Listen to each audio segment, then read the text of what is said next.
தமிழர்களின் பாரம்பரிய பண்டிகையான பொங்கல் திருவிழாவை சிறப்பாக கொண்டாட மாநில அரசு சார்பில் பல்வேறு நடவடிக்கைகள் எடுக்கப்பட்டு வருகின்றன. அதில் குடும்ப அட்டைதாரர்களுக்கு நியாய விலைக் கடைகள் மூலம் சிறப்பு பரிசு தொகுப்பு வழங்கப்படுகிறது.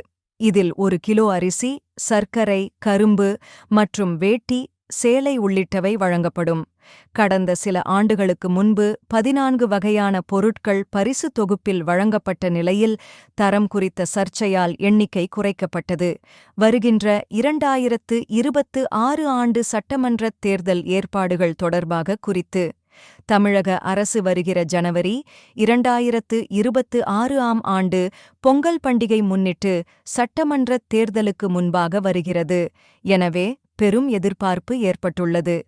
தேர்தலை மையப்படுத்தி தமிழக மக்களை கவரும் வகையில் ரொக்கமும் பரிசுத் தொகுப்பில் கூடுதலாக சில பொருட்களும் வழங்க வாய்ப்பிருப்பதாக கூறுகின்றனர். இதற்கிடையில் மாண்புமிகு முதலமைச்சர் அவர்கள் தலைமையிலான ஆலோசனை நடத்தி வருவதாக தகவல் வெளியாகியுள்ளது.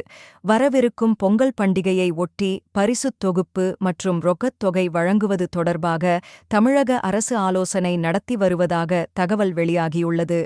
இதுகுறித்து விரைவில் அறிவிப்பு வெளியாகும் என்று தெரியவந்துள்ளது. தமிழகத்தில் 2.26 கோடி ரேஷன் அட்டைதாரர்கள் இருக்கின்றனர். இவர்களுக்கு நியாய விலைக் கடைகள் மூலம் மலிவு விலையில் உணவுப் பொருட்கள் வழங்கப்பட்டு வருகின்றன. இதன் அடிப்படையில்தான் பொங்கல் பண்டிகையின் போதும் பேரிடர் காலங்களிலும் சிறப்பு தொகுப்பு மற்றும் நிவாரணத் தொகை வழங்கப்பட்டு வருகிறது. இந்நிலையில் 2026 ஆண்டு பொங்கல் பண்டிகை நெருங்கி வரும் காலகட்டத்தில் சில நாட்களே இருக்கிற நிலையில் அதற்குள் பொங்கல் பரிசுத் தொகுப்பு விநியோகம் தொடர்பாக ஏற்பாடுகளை செய்ய வேண்டும். வரவிருக்கும் 2026 ஆண்டில் தமிழக சட்டமன்றத் தேர்தல் நடைபெறவுள்ளது. எனவே அரசியல் ரீதியாக முக்கியத்துவம் வாய்ந்ததாக பார்க்கப்படுகிறது. இந்த சூழலில் பொங்கல் பரிசு சற்று கூடுதல் கவனம் பெற்றிருக்கிறது. நடப்பாண்டு பொங்கல் பண்டிகையை ஒட்டி பரிசுத் தொகுப்பு மட்டுமே வழங்கப்பட்டது. ரொக்கம் ஏதும் வழங்கப்படவில்லை. குறிப்பிடத்தக்கது. ஆனால் வருகிற 2026 பொங்கல் பண்டிகைக்கு ரொக்கம் பணம் கிடைக்கும் என்று எதிர்பார்ப்பு ஏற்பட்டுள்ளது. இதில் வாக்கு வங்கி ரீதியிலான தேர்தல் கணக்குகளும் இருப்பதை மறுக்க முடியாது.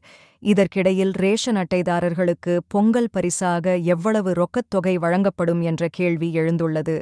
கொரோனா நெருக்கடி காலகட்டத்தின் போது 2500 ரூபாய் ரொக்கத் தொகையை பொங்கல் பரிசாக அப்போதைய முன்னாள் மாண்புமிகு முதலமைச்சர் அவர்களால் வழங்கப்பட்டது. அதன் பிறகு மாண்புமிகு முதலமைச்சர் அவர்கள் தலைமையிலான ஆட்சியில் 1000 ரூபாய் மட்டும் வழங்கப்பட்டு வந்த நிலையில் நடப்பாண்டு அதுவும் இல்லை. இந்நிலையில் வருகிற 2026 ஜனவரி பொங்கல் பண்டிகைக்கு பெரும் எதிர்பார்ப்பு இருக்கும் என்ற நிலையில் பொங்கல் முன்னிட்டு ரேஷன் அட்டைதாரர்களுக்கு ரூபாய் 5000 ரூபாய் பரிசுத் தொகையாக கிடைக்கும் என்று தகவல்கள் பரவின. அதன் பிறகு 3000 ரூபாய் வழங்க வாய்ப்பிருப்பதாக பேசப்படுகிறது. இதையே கோட்டை வட்டாரங்களும் கூறி வருகின்றன. இது தொடர்பாக நிதித்துறையுடன் அதிகாரிகள் விரிவான ஆலோசனை நடத்தி வருவதாக உணவுத்துறை அதிகாரிகள் தெரிவித்துள்ளனர். இதற்கான பணிகள் உணவு மற்றும் உணவுப் பொருள் வழங்கல் துறை அமைச்சர் மாண்புமிகு சக்கரபாணி அவர்கள் தலைமையில் நடந்து வருவதாக சொல்லப்படுகிறது. இதில் ரொக்கத் தொகை மாதம் 1000 ரூபாய் பெறப்படும் கணக்குகளில் நேரடியாக வரவு வைக்கப்படும் கணக்கு இல்லாதவர்கள் நேரடியாக ரேஷன் கடைகளில் டோக்கன் மூலம் பெற்றுக்கொள்ளலாம் மற்றும் பரிசுத் தொகுப்பில் இடம்பெறும் பொருட்கள் ஆகியவை இறுதி செய்யப்பட்டு டிசம்பர் மாதம் இறுதியில் மாண்புமிகு முதலமைச்சர் அவர்கள் அறிவிப்பை வெளியிடுவார் என்று தெரிவித்துள்ளனர். எனவே விரைவாக பொங்கல் பரிசு தொகுப்பு தொடர்பான வேலைகளை முடிக்கவிட வேண்டிய கட்டாயம் ஏற்பட்டுள்ளது. ஜனவரி முதல் வாரத்தில் பொங்கல் பரிசுத் தொகைக்கான டோக்கன் விநியோகம் தொடங்கும் என்று ஏற்கனவே தகவல் வெளியாகியிருந்தது. இந்த டோக்கனில் குறிப்பிட்ட தேதி மற்றும் நேரத்தில் நியாய விலைக் கடைகளுக்கு சென்று பொருட்களை வாங்கிக் கொள்ளலாம். அப்படி பார்த்தால் ஜனவரி 2வது வாரத்தில் பொங்கல் பரிசுத் தொகுப்பு மற்றும் ரொக்கம் வழங்கும் பணிகள் தொடங்கிவிடும் என்று எதிர்பார்க்கப்படுகிறது. இந்த வீடியோ பிடிச்சிருந்தா மறக்காம லைக் பண்ணுங்க. உங்க ஃப்ரெண்ட்ஸ்க்கும் ஷேர் பண்ணுங்க. இது போன்ற சுவாரஸ்யமான வீடியோக்களுக்கு நம்ம ஸ்ரீதாழன் விலாக்ஸ் சேனலை சப்ஸ்கிரைப் பண்ணிக்கோங்க. அடுத்த ஒரு அதிரடியான விளாக்ல உடன் உங்களை சந்திக்கிறேன். அதுவரை இணைந்திருங்கள். நன்றி.